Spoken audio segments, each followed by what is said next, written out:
Recently we've had a lot of questions come in about colic and what would steaming hay do for that. Inherently the name colic is a very catchphrase for a lot of digestive upsets in the horse's GI tract, whether it be stomach all the way back to their hind gut. So we had to be very specific on this answer, if you will. If a horse is prone to impaction colics for whatever reason, one of the most common therapies we like to do is add water into their diet. Add the lubrication, if you will, from a water standpoint. More water is not going to be harmful to the horse, and we know that for every bale that gets steamed, 3/4 of a gallon of water gets put back into the hay, and the hay, you can palpate the softness in the hay. Does that help an impaction colic? It should.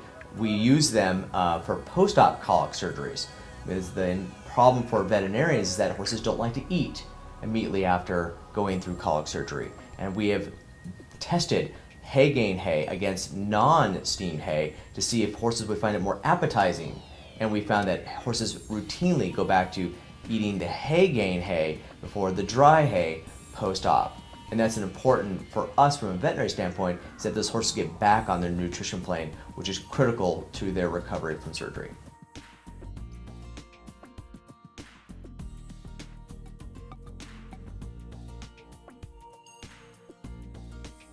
In the other side of the HAYGAIN unit is the nutrition side, now that we've kind of gone over some of the respiratory concepts, if you will.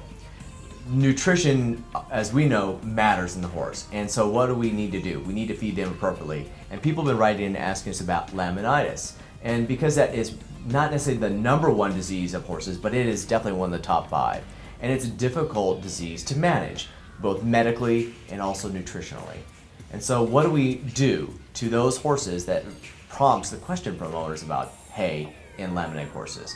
We then take that horse that's been on a very lush grass or alfalfa hay, and then we offer them as veterinarians a lower grade quality of hay, and not in the sense that the hay is a low grade in quality or cut, but because the caloric density is less. We're trying to reduce the sugars and starches in a given hay source. So we find that in our practice and other farms across the United States, that these laminitic horses, sometimes people have ponies or horses, that we feed them a lower energy source hay, yet they find it unpalatable. And so the palatability is the restriction that the veterinarian faces in their medical protocol. So by steaming the hay, the palatability of lower digestible energy hays, things like timothy hay or oat hay like on the West Coast, become more palatable for those horses, and then we can then optimize their nutrition during their acute or chronic laminitic condition.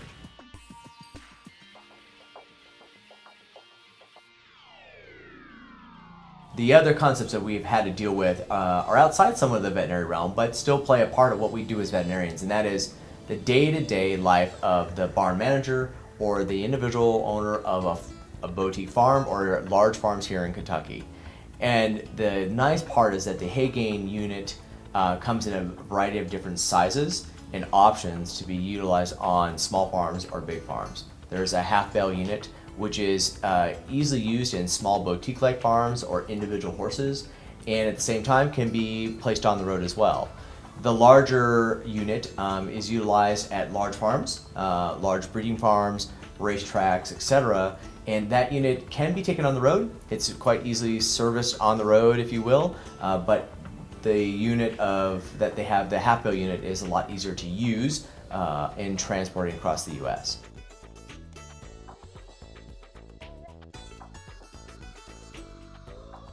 It's really important to keep in mind that steaming your hay is critical while trailering your horse. You put them in a stressful environment.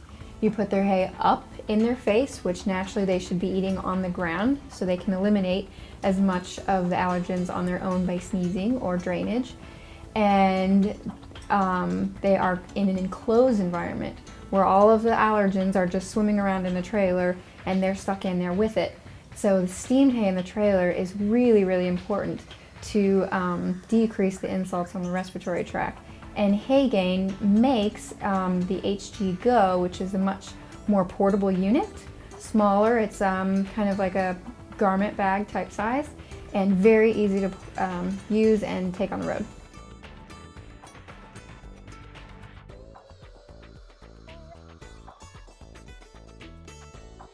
When we look at managing respiratory health or health in general, from a veterinary standpoint, I have clients that would do anything to get that 1% advantage. And what do I know? I can get a legal, safe, and easy to do advantage over the competition by using HAYGAIN hay steamers in all of my horses.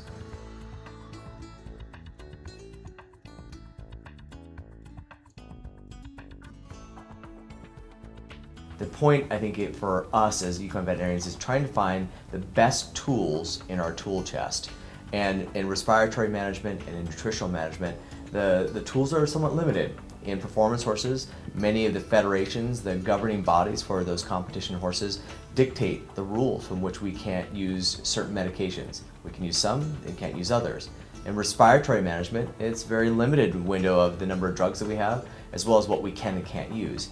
So if we can implement a tool that can be used daily in every horse safely, then we've got the right tool. The HAYGAIN unit and HAYGAIN steamed hay can be fed to any horse of any type at any time.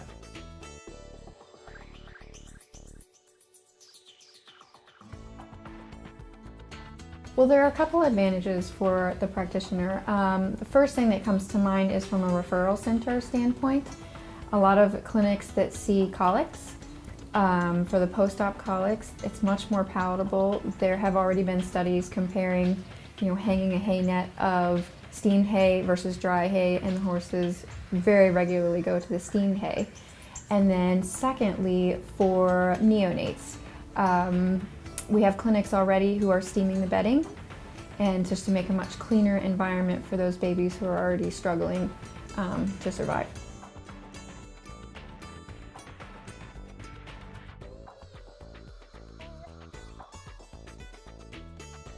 We've got a lot of questions lately about people who feed horses about themselves and the allergens that they have that are associated with maybe grasses or hay. And so what do we know? The allergens that are found in all hay types that affect horses are sometimes those same mold spores or allergens that people have.